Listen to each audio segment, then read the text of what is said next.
He's got a loose flap of skin hanging on his neck. And what that flap is same like an elephant. If an elephant is hot, he takes water, he sprays water behind his ears, he flaps it, and it cools down his body for him a lot quicker.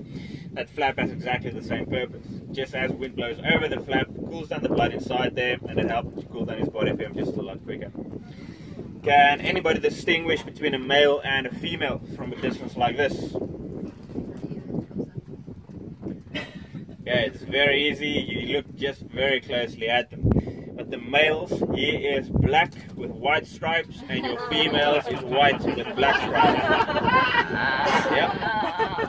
Can anybody see that? No, it's clear now. Yeah. So, if you do see it, I get a lot of people that actually sees that. If you do